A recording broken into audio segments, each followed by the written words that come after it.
আপনি কোথাও যাবেন না। আমার বিয়ে না হওয়া পর্যন্ত আপনি এখানেই থাকবেন। ওর এত বড় সাহস আপনাকে অপমান করে। তোমার কসম, কিছু বলবেন না, ওর কোনো দোষ নেই। আসলে আপনার মতো একজন মানুষকে কেউ হারাতে চাইবে না। এই একটা কথা বলবো, আপনি আমাকে ভালোবাসেন? চুপ করে থাকবেন না, মিথ্যে কথা।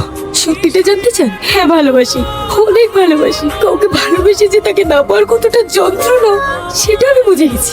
বিশেষ করেন আপনি মানুষটাই এমন, আপনাকে ভালো না বেশি কেউ থাকতেই পারবে না। তাই সেই ভুলটা আমিও করেছি। বিয়ে করবেন আমায়? এটা কিভাবে সম্ভব? দুদিন পরে আপনার বিয়ে। আপনার বিয়ে নিয়ে ফ্যামিলির সবাই অনেক খুশি, আমি তাদের খুশি নষ্ট করতে পারবো না। তাহলে তাহলে আপনার কি হবে? কাউকে ভালোবাসলে যে তাকে পেতেই হবে, এটা কি বলেছে? আমার একাকিত্ব জীবনে আপনাকে সারা জীবন স্মৃতির আড়ালে রেখে দেবো। এই অসহায় নিষ্পাপ মুক্তিকে আমি ভুলবো কি করে? তাকে ছেড়ে আমি থাকবো কি করে? একটা উপকার করবেন, আজকে আমার মনটা ভালো নেই, একটু কোথাও ঘুরতে নিয়ে যাবেন?